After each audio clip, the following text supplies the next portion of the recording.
चुगलखोर पड़ोसन। क्या कर रहे हो? छत पे जाके अखबार पढ़ूंगा। बस यही करो। तुम्हें पता भी है कि बहू क्या गुल खिला रही है? उसने नया फेसबुक अकाउंट बना लिया है। रोज 10 फोटो डालती है। हमारे परिवार की तो नाक कटवा देगी ये। और तुमको ये बात कैसे पता चली? अरे पड़ोसन ने बताया। उसकी बहू भी फेसबुक पर है ना, तो उसको पता चल गया। हाँ हाँ, जैसे तुम तो बहुत भोली हो। पड़ोसन रोज सास को उसकी बहू के नाम पर भड़काती थी। आज तो आपकी बहू कह रही थी मुझसे आके कि आप दिन भर खाती रहती है, खा खा के घटोत्कच हो गई है। क्या? उसने मुझे घटोत्कच बोला? अरे वो खुद ना कटी सुपर्णखा है। आप कह रही हो तो सही होगा, लेकिन आप उसको बताना मत कि मैं ये सारी खबरें आपको देती हूँ। शाम को जब बहू पड़ोसन के पास जाती है, आज तो तेरी सास तुझे सुपर्णखा कह रही थी, कल ताड़का भी कह देगी। पता नहीं इतनी अच्छी बहू मिली है, फिर भी वो तुझे राक्षसनी क्यों समझती है? आप कितनी अच्छी हैं। आप मेरी सास की हर बात मुझे बता देती हो, वरना मुझे पता ही नहीं चलता कि वो मेरी पीठ के पीछे इतनी बुरी बात करती है। चालाक पड़ोसन रोज ही दोनों सास बहू के सामने उन दोनों की ही बुराई करती और चुगली करके बातें बता देती, ताकि दोनों में हमेशा लड़ाई होती रहे। आपने तो बस छत पे बैठ के अखबार पढ़ना है और चाय के घूंट पीना है। बहू की वजह से मुझे तो जहर के घूंट पीने पड़ रहे हैं। कल वो मुझे मोटी घटोत्कच बोल रही थी। तो तुम भी तो उसको नाक कटी सुपर्णखा बोल देती ना। हाँ हाँ, वही बोल दिया मैंने उसे। आप मुझे कितना समझते हो। बहुत अच्छे से। अब मुझे वो ये बात पड़ोसन ने बताई ना, वही तो है आपकी शुभ चिंतक। पर मैं इस बहू को ना सबक सिखा के ही रहूंगी। जरूर सिखाना चाहिए, पर आज तुम मेरे साथ शाम को छत पे बैठना, एक तरकीब बताऊंगा। बिल्कुल बिल्कुल, कितना ध्यान रखते हो जी आप मेरा। मैं ना सब ध्यान रखता हूँ। शाम को जब सास और ससुर छत पर बैठे होते हैं कि यहाँ खड़ी हो जाओ, यहाँ से ना तुमको पता चल जाएगा कि बहू की अगली चाल क्या है। अच्छा, कैसे? सवाल मत पूछो, जैसा कह रहा हूं वैसा करो। थोड़ी देर में ही छत पे बहू की आवाज आने लगती है।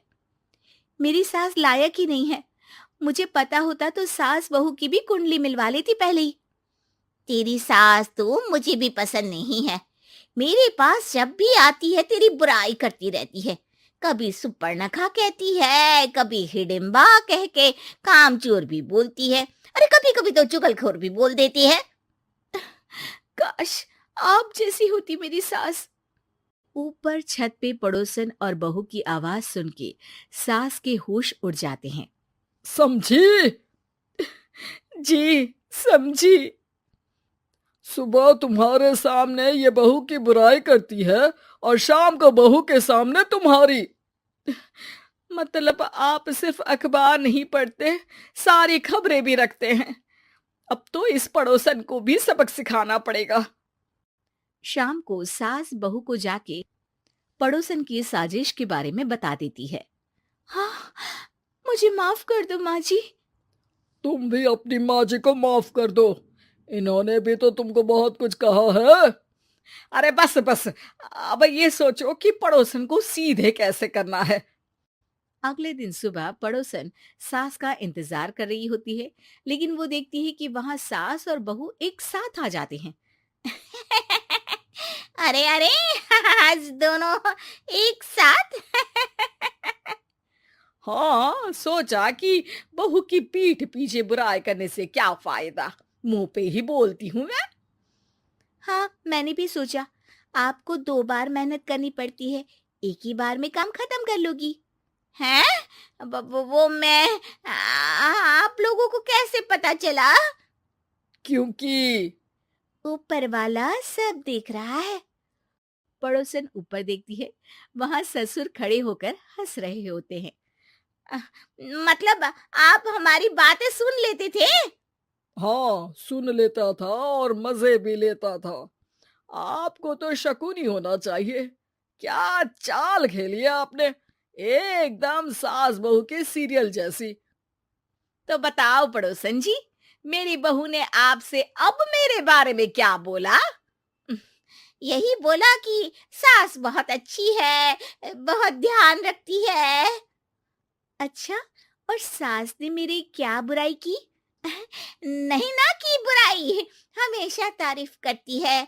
भगवान सबको ऐसी सास दे। मेरी गलती है जो मैंने आप लोगों में आग लगाने की कोशिश की। पर छत पे लगा हुआ सीसीटीवी यानी कि शर्मा जी सब देख रहे थे। हाँ जी, मुझे माफ कर दीजिए। माफ क्या, आपको तो अब हम साफ ही कर देंगे अपने वालों की लिस्ट से। आज से आपकी और हमारी बात बंद, लेकिन बुराई जारी रहेगी। अब आपकी हरकत के बारे में पूरे मोहल्ले को बताना तो पड़ेगा ना आंटी जी।